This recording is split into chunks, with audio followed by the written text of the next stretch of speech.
Hello, and welcome to the Storytellers Club podcast, where each episode we chat with the creators behind some of your favorite, or soon to be favorite, stories. As always, I'm your host, Chris Hicks. This week we are speaking with Philip Fracassi. He is the author of the novels Don't Let Them Get You Down, A Child Alone with Strangers, Gothic, and Boys in the Valley. Wait, that was early. Anyways, today we're discussing two of his short stories titled The Wish, and the other one is titled The Rejects. These are from his recently released collection of short stories, No One is Safe. So if you want to check these stories out before we proceed, hit pause now. Welcome back. All right, sit tight, have a listen.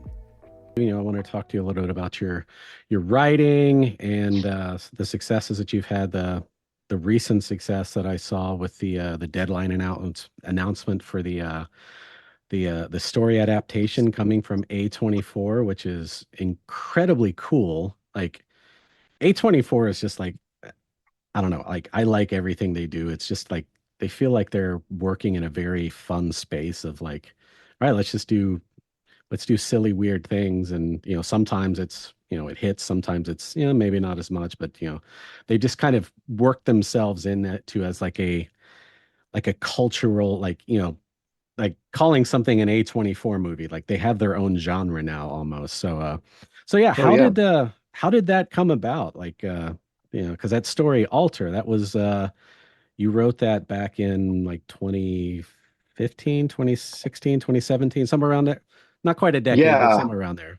Yeah, no, I wrote it a long time ago. I mean, I probably wrote it. Yeah, I wrote it in 2015 and it was originally published, I want to say in February of 2016 by by Dunham's Manor Press. And at the time, that was only the second story I had ever sold. Mhm.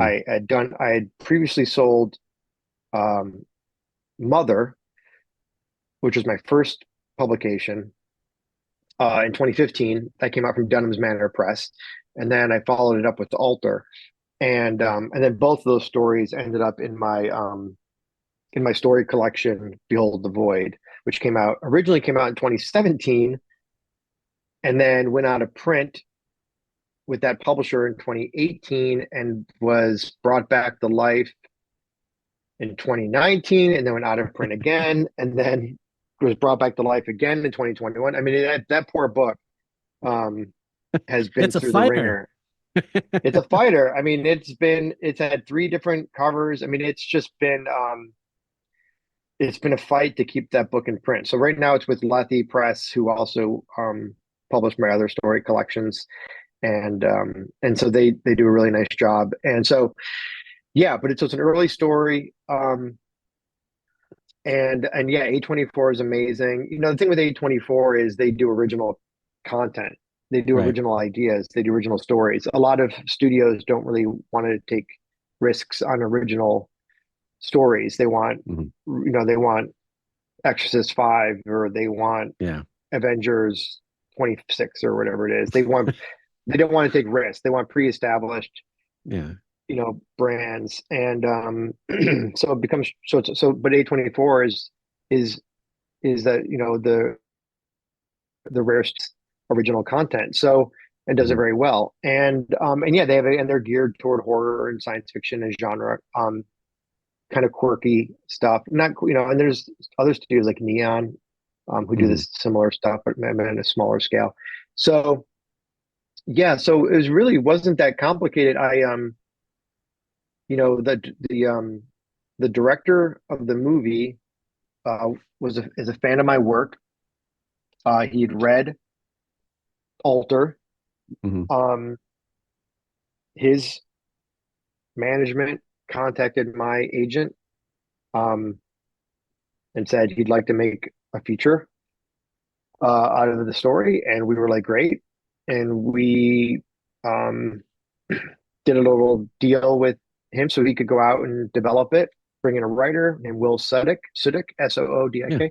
So, and Will wrote the script, and Will and the director's name is Igor Abraменko. He did a movie called Sputnik, Yeah. Russian sci-fi horror movie, which is fantastic. Um, him and Igor and Will took it to A24, pitched it. A24 bought it and fast tracked it. So I mean, this all happened in in less than a year, which is Wow. very rare in the movies. Because I have a lot of other stories that are under option. I have a lot of other stories that have gone into development and then kind of been kicked back, and then they kind of Yeah. go up and they get kicked back. So it's hard to get to that. It's hard to get to the finish line, and so and you can't really talk about anything until it's announced by the studio. Right. And it's funny because you a lot of people listen to authors, they're all like, "I can't really talk about it," and it sounds a little hammy, but the reality is you can't. It's Right. they are very strict about that stuff, and there's money on the table, so you don't want to do anything to rock the boat. And Exactly. so when they tell you not to talk about it, you don't talk about it. But now it's announced, it's official, it's public, so we can talk about all you want. And usually that announcement comes most times when you see an announcement, deadline or variety or whatever. That announcement usually comes um when it's cast, or when Right. the primary cast members have been signed on. Because once the cast members have been signed on, it's pretty close to that green light, because they Right. usually don't start locking in cast until they've already approved the budget, which is a big part step. They've already kind of figured out who's directing, who's writing. All there's a script, so that's near the end of the finish line. Sometimes it gets cast and it still doesn't go and announced and it still doesn't go all the way through. Yeah. Paul Tremblay's Head Full of Ghosts is over the last 5 years has been announced like four different times with four different casts and four different directors. So, which is great for him because every time it's announced, it brings awareness Yeah. to the book, right? So, Yeah. us writers would love for things to be announced more quickly, but because we just want to sell books, Right. but yeah, so it's cool. I'm excited. I read the script. It's great. Oh wow. It's bonkers. Um, and it does great service to the story um, that I wrote. And those guys, a lot of times, um, the involvement varies, with Yeah. these deals. So there are some situations where, like if you're Victor Laval, for example, in his new show, like you're brought in as an executive producer, you're brought in to write, help, or to be one of the writers. Right. Um, that's for TV primarily. With features, typically the original writer of the source material will get an EP, an executive producer credit. You get the Hmm. source material credit. Um, Sometimes you're able to write the script, or be one of the writers who take a crack at writing the script. Um, I sold a movie called Death My Old. I sold a story called Death My Old Friend, which for feature film, um, last year, the year before, I'm not sure. And I wrote the script Oh. for that Oh. initially. Yeah, so I wrote the screenplay, and that was in deadline. It was announced and all that. And and then and then the director just decided he wanted to go a little bit different direction, and I was like, I think you might be best served to have somebody else take a crack at the script, because this wasn't, sometimes the visions aren't, Right. eye to eye, and just it's what it happens when you're dealing with multiple creatives. And so yeah, so it's all. But these guys with Alter were great. They really included me every step of the way. Uh, Will and I, the writer, spoke a lot about the script, and he's kind of bounced a lot of ideas off me, and they read a lot of my source material. We had Zooms and lunches, so it was a really fun experience. I'm really excited to see uh, that film, because I know it's going to be really good, and I know it's going to be really wild. And like I've even seen a lot of like the visual effects stills and stuff like that. So it's going to That's be a really cool cool. movie. So yeah, so it starts filming next month.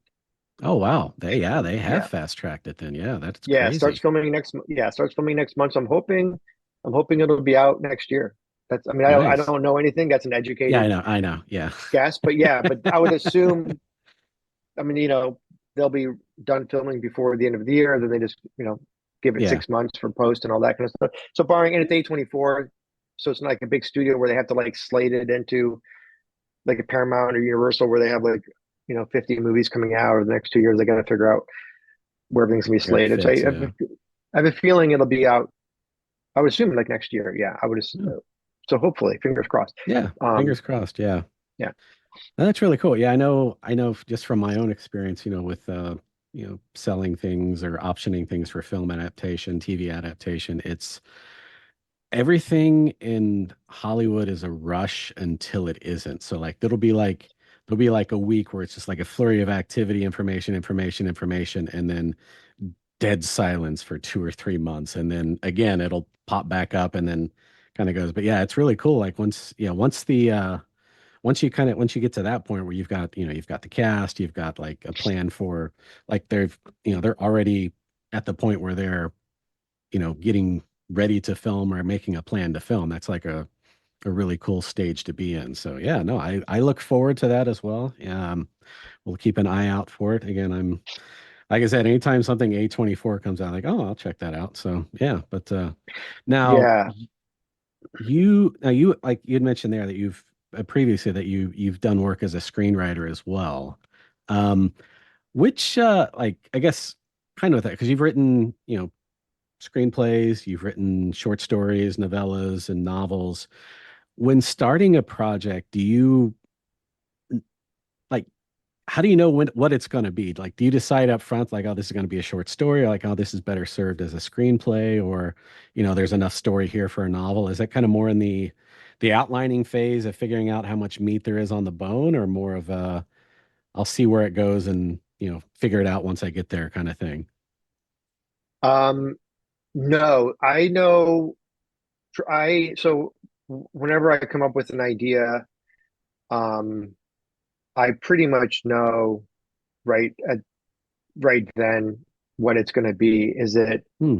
I don't have a lot of, you know, it just, it's, yeah, like if I, like, I know when an idea is a short story, I know when an idea is a novella, I know when it could be a novel. Hmm. Um, I even typically know, when I sit down to write a story, I pretty much know how long that story is going to be before I start writing it. Oh wow. Um, Usually I'm within about 1,000 words. I'm pretty spot on. I think just because when I think of the idea and I think I just can kind of see the whole thing pretty Hmm. quickly. And so I just kind of, and I've been doing this now for so long that I just have a really good sense of like what that will look like when I actually start writing it. Yeah. Um, so yeah, no, I very rarely am caught off guard or surprised at the length of something so I usually, yeah, like I have the idea, I'm like this, I'm gonna sit down, I'm writing this as a short story. I'm sitting, I'll even know like this is going to be a shorter short story, or this is going to be like a 2,500 to 5,000 words, or is this going to be longer, like a 10,000 word story, or is it going to be a novella? Um, and So yeah, so I definitely know at the idea stage before I Gotcha. sit down and write, I know what I'm writing because I also approach each differently. Um, I approach a novel very, very differently than how I approach a short Right. story or even a novella. To a lesser extent, I'm a big, I'm an outliner. Um, so I always enjoy figuring out the story. Like if I'm writing a novel, I always enjoy figuring out the novel, the entire story, all the beats, maybe even each chapter Hmm. before I start writing. So when I'm writing, I'm working off of an outline, which is my preferred way to do it because I don't really want to be thinking about what's going to happen next while I'm writing. So Yeah. with short stories, I usually know like the beginning, the middle, the end, and then I just kind of like let it go, and I just going to start writing it. I always know how a story is going to end before I start writing it, though, even for a short story. Yeah. So That's yeah, but that's always a and I good thing don't. because because I've Yeah, I gotten mean, a lot stuck of people. before. I think a lot of people, right? Just like this to go, and I know a lot of novel writers who. I mean, I think frankly, majority of novel writers, I think, are just have a Mhm. couple ideas or a basic idea of their story. They start writing, and they like that. They like the idea of like not really knowing where it's going. I do not like that. Yeah. So. I just wrote a novel. Um, the last novel I just finished last month, um, and called "The Autumn Springs Retirement Home Massacre," Hmm. and um, and I tried really hard to outline that novel the way I do all my other novels, and for whatever reason, I couldn't, I couldn't see the structure of it. I couldn't see the beats. I couldn't. I knew what I was doing. I knew what I wanted to do, and I knew the characters were, and I had an idea of what the story was. But I couldn't see. For whatever reason, I just couldn't outline it. I tried and tried, and I kept just kind of getting blocked. So I was just like, well, and I was on deadline because it's been Hmm. sold, and I was like, well, I just got to write it. And so Yeah. that was interesting. So I did write my last novel that way. I did not enjoy the process. I thought it was interesting, but it was so much work to go back and fix stuff Right. or to go back and rewrite stuff so that what I was doing, on Friday, I had to go back and write what I wrote on Monday to make sure that what I wrote on Friday made sense. Or so Hmm. I didn't like going back and going back and going back and fixing and Yeah. fixing and fixing. Um, I much prefer to have my first drafts are usually very, very clean, very close to the finished product. Nice. My second drafts are almost the finished product most of the time, minus typos and things like that, mechanical stuff. Um, so yeah, so I much prefer the outline thing. I don't write a lot of regarding screenplays. I don't write a lot of screenplays anymore. I prefer um, writing fiction. Hmm. That's that primarily because um, you don't really. Well, for one thing, a lot of producers and studios and stuff don't want to. They only want to buy screenplays that have been in another published in a different medium. So there's Right. short stories that have been published, or books that have been published, or graphic novels, or comics, or whatever. Right. Um, Even podcasts. Original screenplays tend to be difficult to get Oh, read, very. and Yeah. so, but also, unless you're a working screenwriter where you're union and you have a lot of incoming work, um, you don't. It's hard to make money as a screenwriter. I mean, writing screenplays on spec in the hopes that they'll get read, in the hopes that they'll get optioned and made into a movie is like such a it's an even longer long shot than Right. writing a story or a book. So I figure I write the story, I write the book, I'll get it published. If somebody wants to option that and make it into a movie, that's great. They'll pay me and they can go make the movie. But I much prefer to just do that part. Now, if someone were to hire me to write a screenplay like they did with Death of My Old Friend, or to pay me to be in a writer's room or something like that, I would jump at the chance Right. because Yeah. I would love to be paid to write because I do like writing screenplays. If I'm paid to do it, I just don't like doing it for free because a lot of times Yeah. also, if you're a young screenwriter out there, what happens is once you start writing for free, it's expected that you'll continue writing for free. So you'll write a Yep. draft and then you'll write another draft and they'll have notes and you'll write a third draft. Next thing you Yeah. know, you spent 6 months writing a screenplay that you haven't been paid a dime Yeah. for, and then they decide 6 months down the road that they actually don't want to make the movie after all, Right. and then you're left with 6 months of wasted time. And that's happened to me a couple times, and that's why I Mhm. don't. And that was when the second time that happened, I said never again. Um, and that's kind of when I started. And that's frankly when I kind of turned to fiction. Right. Um, and Yeah. I things have mean, been going okay yeah, I since then. recognize that from the screenwriter because yeah, you're right. You'll write, 6 months writing, screenplay revision. And it's like, oh, give me a one pager, give me a, rough outline, give me a pitch deck. And it's like, and like right now, like, if you read Deadline, if you're on Deadline, you can, just kind of throw a dart and hit an article where you're right. It's adaptations, they want, there is a push for IP. They want to see, okay, a short story, a novel, a comic, a video game, a board game, something that you can Yeah, show that there is an established fan base who feel like this is people have paid money for this before in one format. We could the odds of making money on it in a movie format are, you know, like you said, they don't there's not a nobody wants to take a huge risk, and there's less risk if well, it was successful elsewhere first. So So yeah, that's Yeah. but I don't know if I read this on your website or in one of your interviews you've done. You had two of your books. Did they start out as screenplays and then you turn them into novels? I think I read that, or maybe I read that Yeah. incorrectly. No, no, yeah, absolutely. Yeah.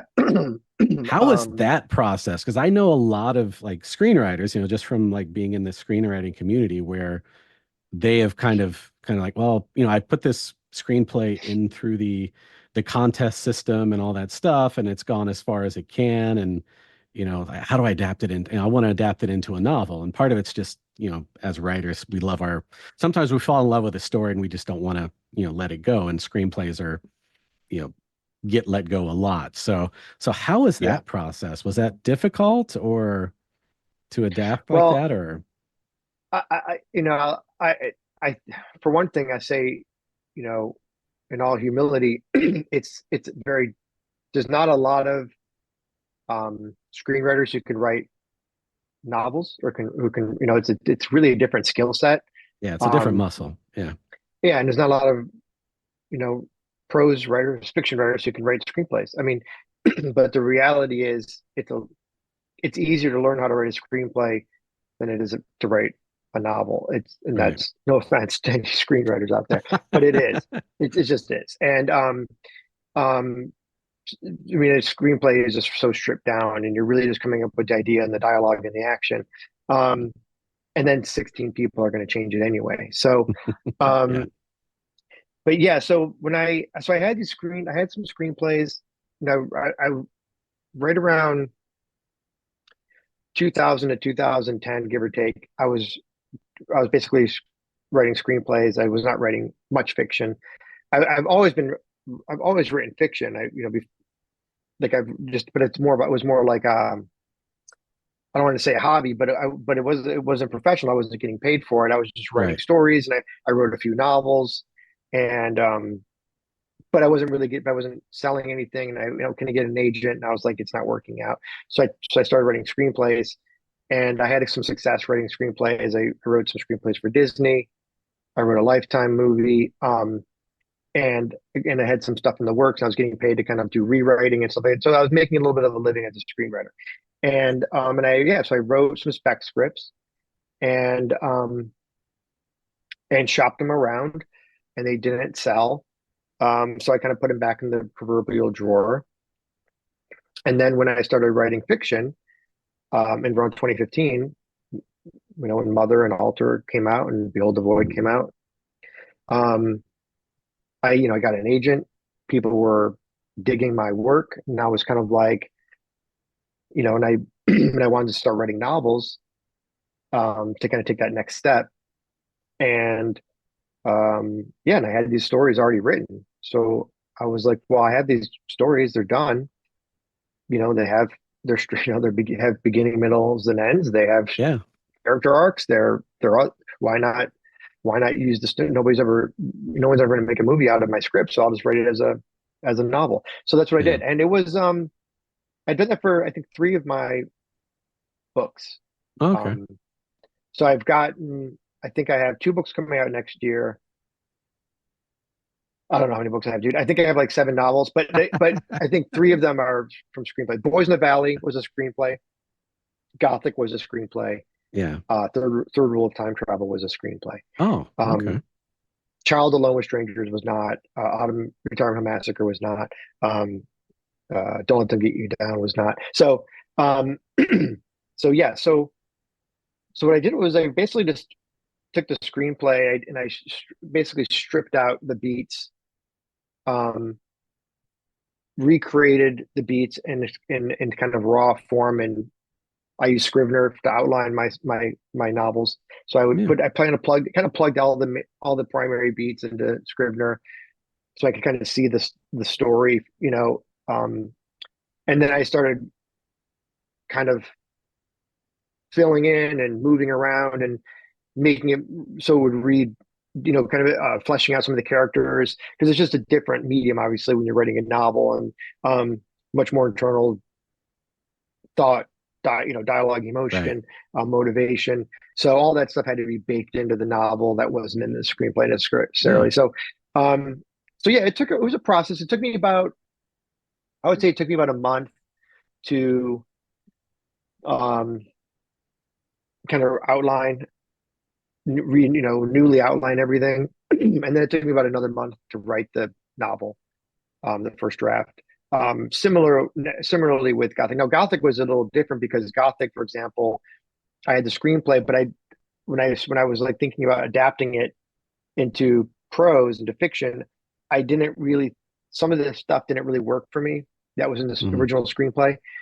Um, so I only took really, I would say probably a little, probably like half of that original screenplay and kind of moved it over. And I wrote that originally as a novella, a long novella, like it was a short novel, it was like 44,000 words. It was a massive story. Yeah. And I was going to use, and my agent at that time read it and said, this should be a novel. So that was one of the rare times I mentioned earlier where I was wrong about what the story was. I mean, I kind of knew it was going to be in my mind, it was going to be a novella, but I didn't really, I didn't really see it as something that could be expanded into a novel. Hmm. So that was something where I then had to add a lot of stuff that wasn't, that was all new, um, and kind of fleshed out a lot of stuff in that story. So it's an interesting process, to do that. It's basically, but the short answer is when you basically strip everything down to just basic, beats, and then kind of build it all back up again, and then write it. Yeah. So Yeah. it's an interesting process. It's not something I don't have like 50 scripts lying around. So that was, I've kind of, the drawer is pretty much empty on that front. So I've been writing original stories now for the last couple of years, but yeah. So it's been, but it's a cool. And I tell screenwriters this all the time who are, I go to conventions or I'm on panels or whatever, and with screenwriters, and I'm like, if you have these ideas that you've written, and don't, to your point, don't just throw them in the trash. Like, they're great Yeah. at, repurpose them, write them as a short story, write them as a novella, write them as a novel. And Yeah. I mean, why let it go to waste? And Yeah. what's interesting is, you know, all these screenplays that I wrote, I couldn't get people to read them, or I couldn't get in, a lot of traction with them. And now that they're novels, Yeah. I'm signing, I've signed with a management company, I've signed with a big agency, and they're all out shopping the novels. And I've had way more, my point is, I've had way more success as it pertains to film and TV writing fiction than I ever did writing screenplays, which is, Yeah. odd, but Yeah. Kind of. Yeah. that's the way it worked out. Yeah. So you had mentioned you had written like two scripts that you had sold. You had sold a script to Disney and to Lifetime.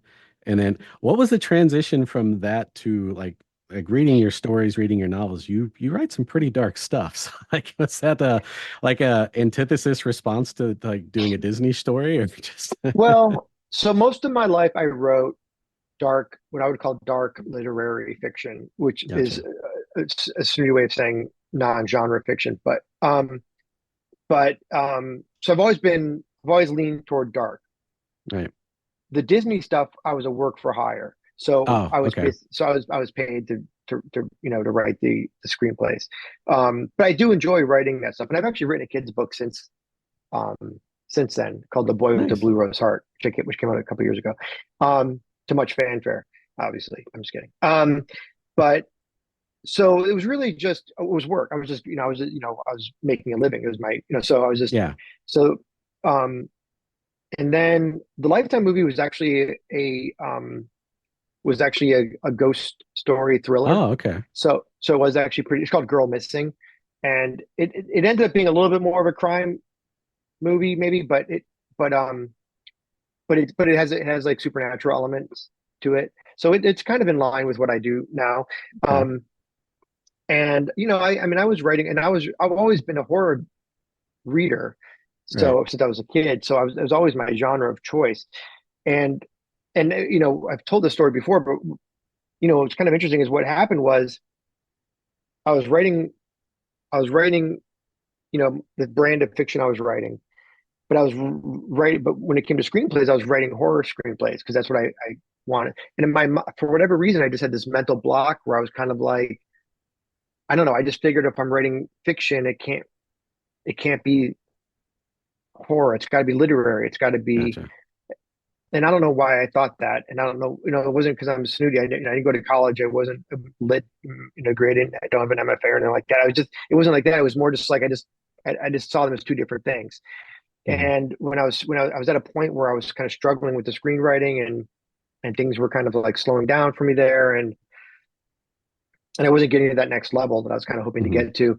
And I remember talking to my wife on the phone, and I was kind of walking around the block, and I was like, I was like, yeah, I'm just so like I can't get anything going on the fiction front, and I can't get anything going on the screenplay front. I'm getting really kind of frustrated, and it just kind of like it was a like a struck by lightning light bulb moment where I was like, wait a minute, why don't I try writing horror fiction? That'd be Right. cool, and maybe that would be an idea. And so the first story I ever wrote was Mother, and Mm, I sold it. When I finished that story, I had my friend Larry Barron read it, gave me some great notes, did a rewrite, had some other people read it for me, whatever, and sold it within like 24 hours. that's And awesome.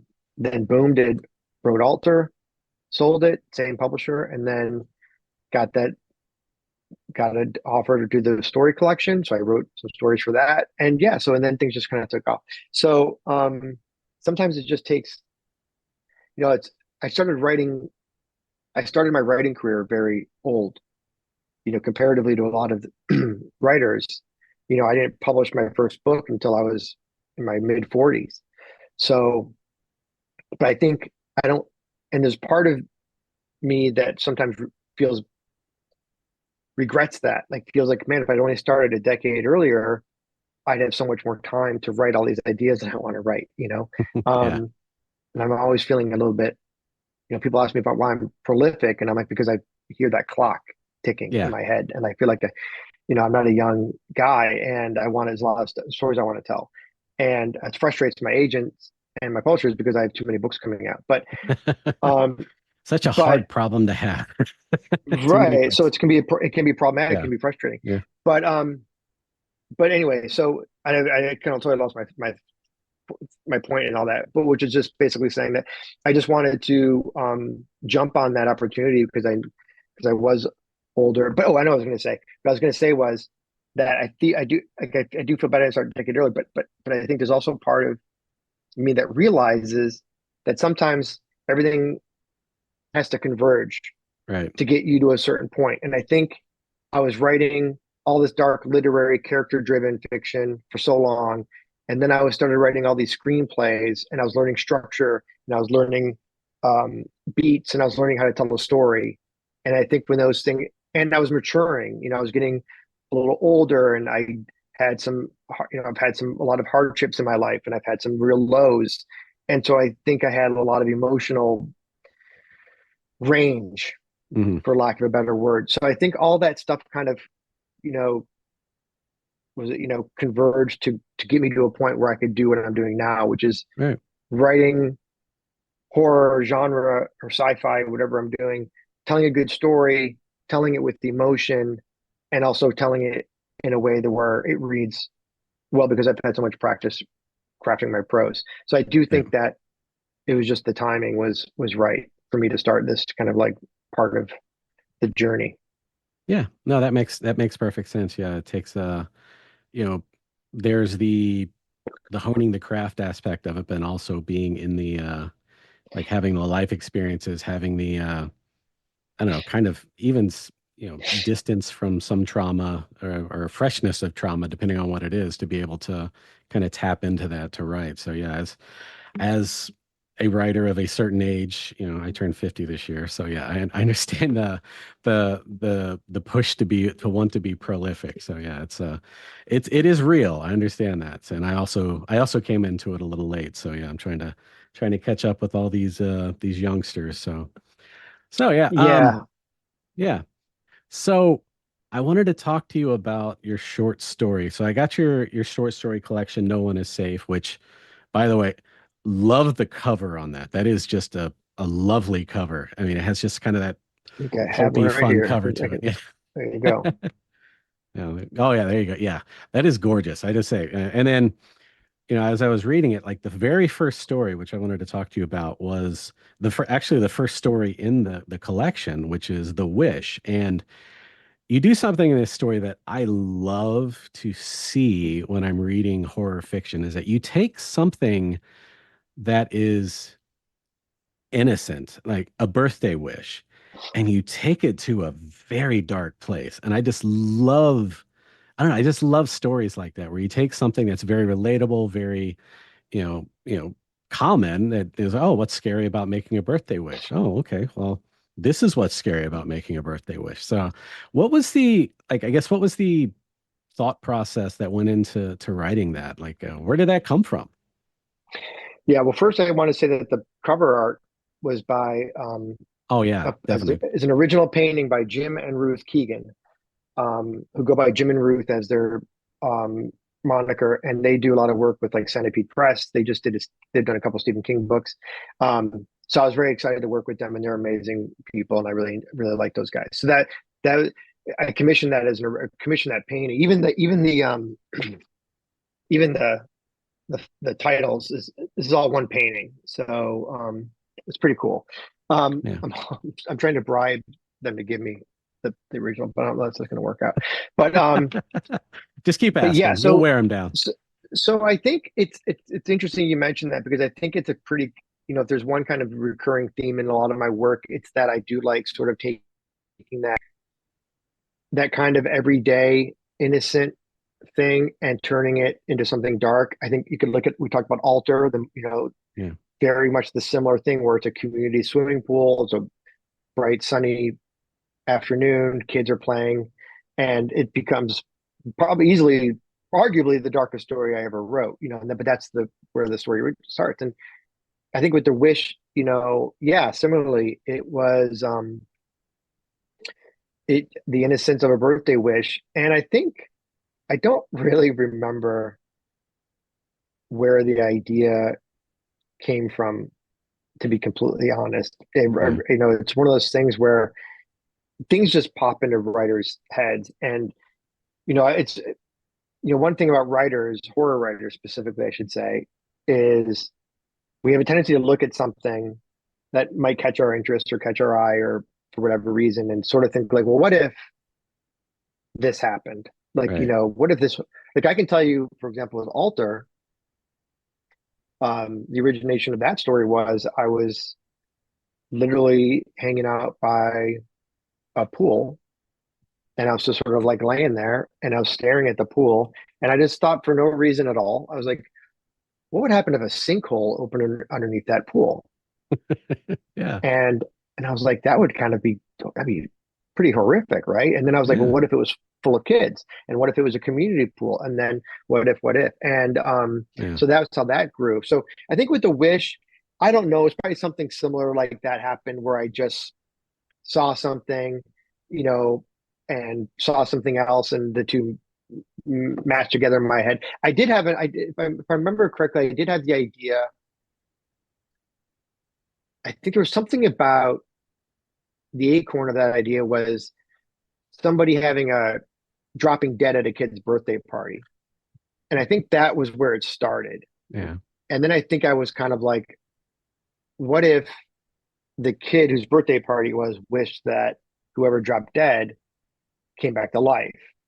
And then I think I was like, well, what if it was their father and the wish was not that they came back to life, but the wish was that they never missed another birthday party? And I was like, oh, that'd Yeah. be kind of creepy because Yeah. that would get, I go, because that would go south after a while, wouldn't it? And Yeah.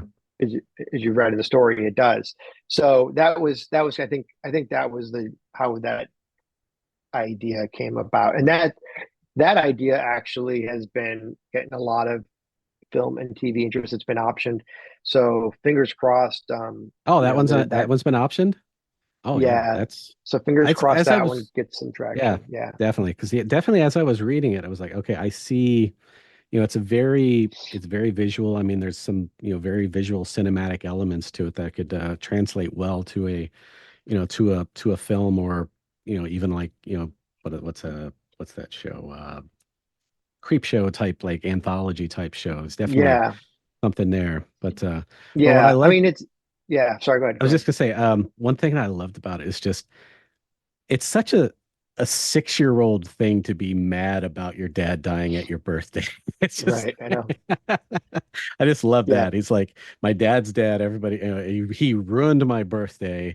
yeah. So I'm gonna wish that yeah, and it's just it's a very kid thing to do and be mad Well, about.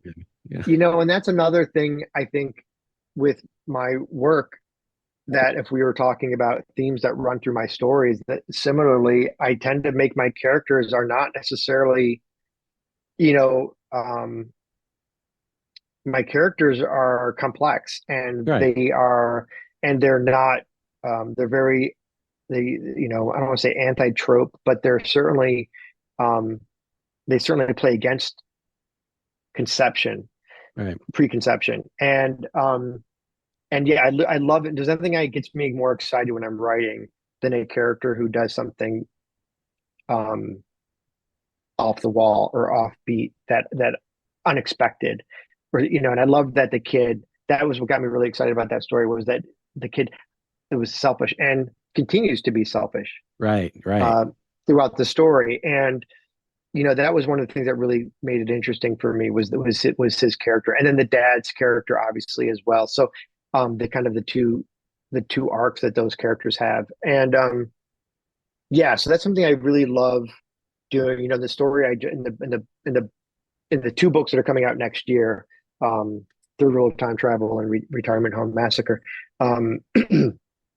The lead characters, the protagonists in those books, to me, were so fascinating to write. And they're not, they are not your typical protagonist. They are not, they're not um, doing all the right things, or saying all the right things, or thinking all the right things. And they're complex, they're human. And Yeah. so that it's one of the things that I think is I think it's, well, I'll say this, put this way. It's one of the things that for me excites me as a writer, um, is to create characters, not necessarily that are wholly unlikable, because then you want Yeah. you want readers to feel some empathy, you want readers to be connected, um, but maybe just, but also maybe not be so obvious. And I think if Yeah. Boys in the Valley, my novel Boys in the Valley, I play with that quite a bit. The characters are all pretty complex, and you Yeah. never really know, you don't, as a reader, you don't really know what they're going to do necessarily, because they're not 100% good or 100% bad. So Yeah. I think that makes it more fun for the reader when you're going through a story, if you're not really sure what decision the characters are going to make.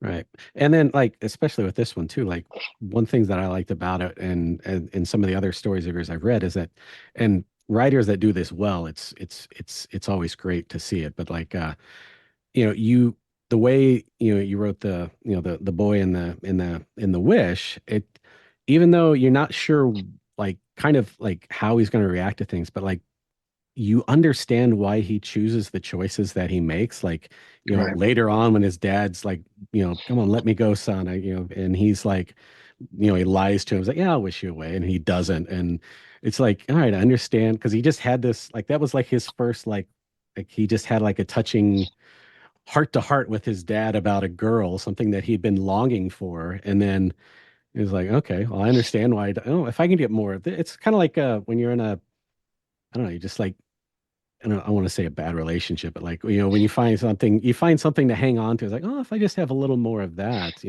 we'll see how that goes. But yeah, it's like, it's very cool. Like when you can do that and that's the cool thing about like those characters like that, even though they're flawed, even though it's not so much that they make bad decisions, is that they make the wrong decisions for the right reasons, or maybe I'm saying that right. The right, yeah. So like, yeah, they're making the Right. wrong decisions, but in their mind, it's for the right reasons. So very cool, Yeah, and definitely. that was an interesting story. Also, one of the things about the wishes, I'll say, was what was fun for me as a writer, because the story, for those who have not read it, and I'm just not spoiler, but Yeah. you jump through the story, you jump through Yes.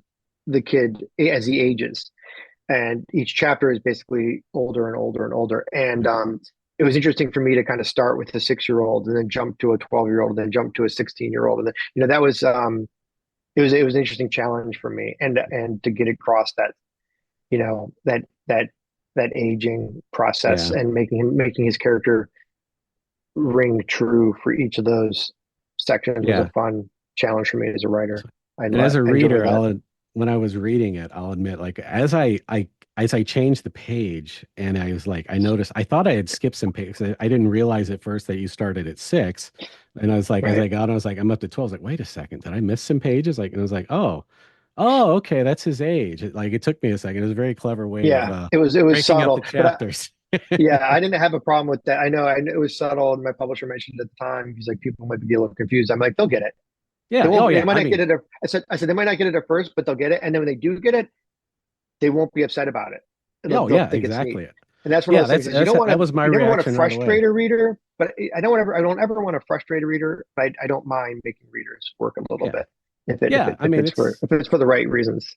right, Yeah. exactly. Yeah, I mean, you don't want to underestimate your reader's intelligence, I guess. And definitely, like I said, as I Right. read it, I was like, wait, 6, 12. Oh, that's his age. And it was just really cool to when that connection made, it's like, oh, okay, I see what's going on now. So yeah, that was Yeah. really cool. Yeah.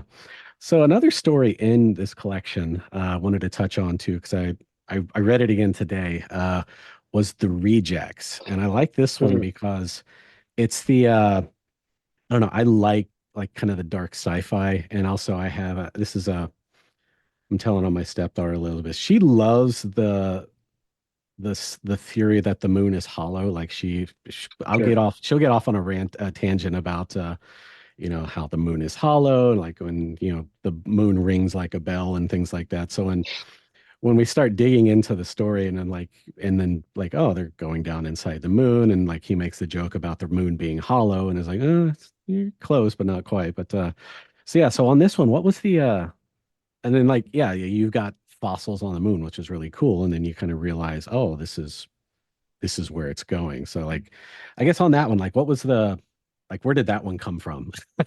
Which is a Well, that weird one's thing to that ask. Yeah. no, that one's easy to pinpoint because it was for that story was written for an anthology, Oh, and the theme for the anthology was giraffes on the moon. there you go. So so I just had to kind of come up with an original idea that incorporated giraffes being on the moon. And to Right. your point, I was very aware of the hollow moon, you know, conspiracy and that Yeah. it's a giant space station and all this stuff. Yeah. And I think so I kind of was like, oh, again, it's just like, well, what if there weren't giraffes on the moon, but what if there were giraffe skeletons on the moon? And Yeah. were there other animal skeletons on the moon? And what if the other animal skeletons why were they? And then you ask yourself as a writer, well, why are there other skeletons on the moon? And then I was like, because they're the rejects, because they're the ones that didn't make it to Earth. They're the ones that Yeah. made it to Earth and failed. Yeah. And and that's it. And that was the Yeah. story. So and then I just worked a little Lovecraftian Yeah. Yeah. cosmic horror in there, and it's the splash of cosmic horror. Right. So yeah, that was it. And a lot of times, when you do these anthologies, a lot of reasons I like doing anthologies is because it does force you to kind of think maybe a little bit differently than you would normally think, or kind of think Yeah. outside the box a little bit, or maybe think about how can you take something so specific and make it yours, make it Right. original. And that's sometimes the challenge can be really um, it can be both satisfying, but it can also be um, good practice. You learn things when you do stuff like that, Right. and so so that was one of those things where it was a very very specific um, theme that I had to stick to. So a lot of times you can kind of like, a lot of times the themes will be like, a little more broad, so you can kind of Right. Yeah. maybe you can work in something that you're already writing, or you can work in something that maybe you got in the drawer, Yeah. but dust it off and clean it up. But but yeah, but that was an interesting thing for me as far as like prompts are concerned. But yeah, that's where that story came from, and it's a fun Okay. story. And that was actually my first.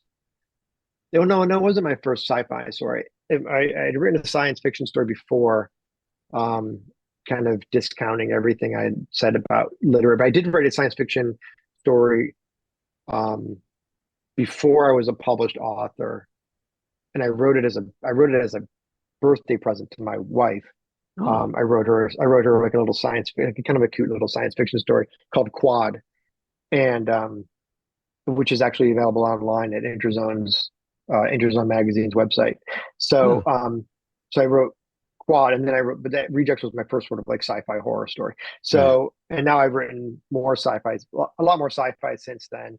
Um, and I would like to write at some point. I'd like to write a big sci-fi horror novel. My science fiction novel that's coming out next year isn't really, it's not horror. It's like a thriller. Hmm. But it's definitely science fiction. Big time travel, stuff like that.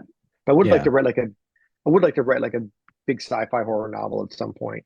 Oh, yeah. Oh, well, I mean, if the future holds what the past does, I'm sure you've got one in you. So hopefully Yeah, I just we, got to make sure it's the thing with me is I don't want to write anything just to write it. I really right, right, want the stuff to be that I come out with to be unique and hopefully relatively fresh, right. um, Yeah. and a little bit different than maybe what's already out there in Yeah. mass. So Yeah. yeah, but Cool. if the right idea comes along, I have a couple ideas. I have a couple ideas. So if the right if when I have time, I'm not writing anything. Right now I'm kind of booked for the next 6 months as far as writing is concerned. But Yeah. maybe when all that's done, maybe Yeah. I'll attack something like that. Yeah. Yeah. Just kind of let the ideas percolate for a little bit, see if Yeah, anything pops up. exactly. So And yeah. that's what I do. Honestly, I jot down these ideas and I kind of write a paragraph or two and I kind of Yeah. forget about it. But every now and then I'll think about it and I'll maybe go I'll kind of build on it a little Yeah. bit. Yeah. Yeah, when you were talking earlier about the what if like the pool situation, a thought popped into my mind. Like horror writers, like what we do is we repurpose our intrusive thoughts to make stories, and just saying like, because Yeah. yeah, it's basically like, oh, what if there was a sinkhole under a pool? What if somebody wished their dad came back, never missed a birthday after they died? So yeah, it's definitely a fun way of doing things. Yeah, but Yeah, I was at the gym the other day and I was doing leg presses and yeah, my friend was there and she was like, "We gotta be careful. Can make sure you put the things back in right, otherwise the." yeah. And I go, what would happen if what would happen to it? She goes, I don't know. You'd probably like tear a muscle or something. I'm like, so your legs wouldn't like the bones wouldn't like shoot out the backs of the kneecaps, like it wouldn't be like that. And she's like, stop being a horror writer for 5 minutes. I'm like, no, I'm just asking. I'm curious. Um, but yeah, we Yeah, do tend to think our internal yeah, thoughts definitely can lean toward the dark side. yeah. I do know why you don't lock your knees out on that, and I've seen videos of why you don't lock your knees out on the leg press, and yeah, yeah, kind Yeah, of get the you got to be backwards going. careful. Yeah, yeah, got to be careful on that. But yeah, It'll yeah. work into a story one of these days. Oh yeah, I'll yeah, find a space for it. yeah. That's the gym. That's I've always wanted to do. I had an idea of like pitching an anthology of just like gym horror because I feel like that's really I don't know, maybe it has been tapped, but it feels kind of untapped of like because there's a lot It of does feel untapped. Now I kind of want to yeah. write a gym horror story. I mean, they're open 24 hours. I mean, you could have ghosts from like the 80s show up at 3 o'clock in the morning, things like that, and the 80s leotards, things like that. Yeah, there's a lot of room for. We're giving away free ideas, but that's okay. Yeah, yeah. It's all Ideas are free. right. Application of ideas is what's hard. So yeah. Well, before we go, you had mentioned you have a couple books coming out. I was just want to give you an opportunity. What all do you got in the pipeline? Coming out soon or later? Or Right. So yeah. Um, I have a novel called Serafina, which is a historical Civil War novel era that is coming out from Earthling in a limited edition, and that's coming out in September. I think okay, I don't think it's sold out yet. I think there might be a couple copies left, but it's almost sold out. Um, and I'm excited about that. And then I have in February, I should say, the paperback of Boys in the Valley is coming out, which is fun. It's gonna have a new cover, which we're announcing next week. yeah, In March of next year, the third rule of time travel It's coming out from Orbit US and Orbit UK. And that's actually up for pre-order right now. And it's got a great cover. Then in September of next year, um, if everything goes to plan, I'll have the Autumn Springs Retirement Home Massacre will be coming out from Tor Nightfire. So that is my current slate. What can you share about And that last one? I love that title. I want to know more about it. Is there anything you can share about that one, or is that under lock and yeah, so key? the no, no, no. Well, not really. The Autumn Yeah. Springs Retirement Home Massacre is about kind of what do you think it is? It's a slasher that takes place in a retirement home. Yeah. Um, but it's it's uh so it's very dark, Hmm. obviously, but it's got a lot of heart and it's I really enjoyed creating these characters and really getting into their motivations and their thoughts and their desires and of these kind of like elderly folks who live there. And so it's an interest. It was a very interesting, very fulfilling book to write. Yeah. So yeah, but it's definitely like a serial killer slasher situation. Which is the first time I've written anything like that. But so it's kind of my take on writing a Oh, slasher okay. novel, I guess. So yeah, so Yeah. I'm excited. Hopefully that will be out next September. It's still in the process of going. It's still going through like the early editing stages. So I Right. just turned it in like a month ago. So Oh, okay. um, yeah, and then hopefully in 2026 I'll have a couple books out. We're shopping a couple things. I'm thinking about writing a sequel to my novel Gothic, um, which would be something I would do kind of through my Patreon, but then maybe published traditionally in 26. Hmm. Um, hoping to have a Serafina trade edition in 26, and then I have another novel um, that's finished that we've been shopping, hoping to find a home for as well. Yeah. So yeah, so lots going on. Trying to, when you're always kind of thinking at least a year out, Right. pretty much 2 years out, because that's how slow the publishing industry goes. You have to Right. really plan that far out. So I'm trying to get 2026. Right now, I'm very focused on 2026 because Nice. 2025 is pretty much locked in. Um, but yeah, so like it'll be a couple books next year and probably a couple books the year after that. So I'm trying to do. My hope is to do about 2 to 3 books a year, but I don't. Like I said, I don't want to oversaturate the market. I don't want readers to be frustrated that they can't keep up or them putting too Yeah. much stuff out there. And also promoting a book, you want to make sure Oh, you're yeah. giving it a lot of breathing space and runway and all that stuff. But at the same time, I'm conflicted because I also don't want to sit on a book for like 3 years.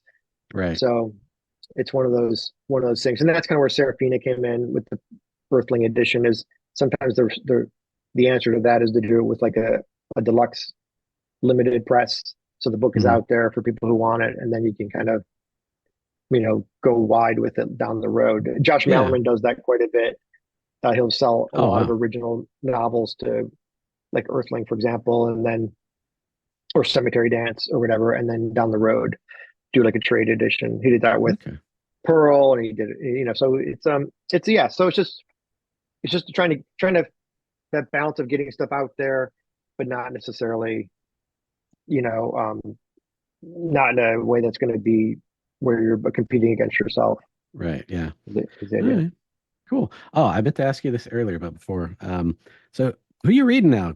What's on your bookshelf? You got any recent favorites that you've come across?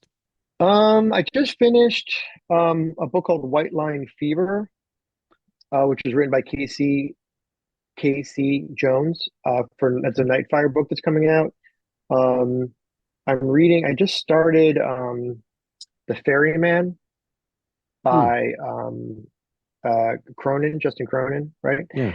Um, I'm reading it's on my stack right now. I'm rereading Talisman for like the fifth time. I'm Talisman? reading Talisman. Yeah, I'm Yeah. reading the Napoleonic Quartet. Oh, Lana, okay. I want to say it's Lana Ferrante. Is that what it is? Which Okay. is Ferrante, which is a pseudonym. But and it's called My Brilliant Friend. And that book is, it's actually funny because that book is so beautifully written and it's really dark. And the cover looks like a Hallmark movie, and it's really upsetting for me because I'm like, this book deserves a better cover. Yeah. Um, yeah, and I'm reading that. I'm reading a book on nuclear war Mm. that just came out recently by what's her name? Annie Jacobson. She Okay. wrote it.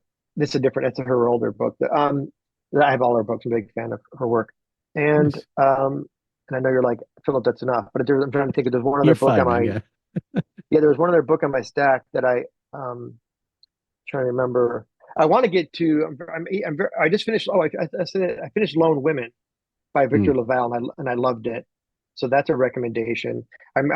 I want to get to the Reformatory by Tananarive Due, which is won every award there is, um, and I've heard is amazing. So I had that on my short list Cool. as well. And I've heard the new Scott Cooper is great. So Yeah. there's a lot of stuff out there. I did. Oh, I would say this. I finished Horror Movie by Oh yeah, Tremblay. Paul Tremblay. Yeah. That I really enjoyed that. Yeah. He's a really brilliant writer. Um, Internet's Run the House by Mallerman was great. Yes. Um, He had a and short story in there was a collection that they did through Amazon, and I don't know, it was really my first introduction to him, and it was just a short story about this like bridge in the woods, and oh yeah, the one that just came out that's like last year. yeah, Yeah. it was like last year, and I also learned at that time that you can like if like through some like if you have Audible like some books you can get like a free audiobook and just kind of and like have a story read to you as I'm reading like the Kindle version of it, the book is reading and turning the pages as I'm going.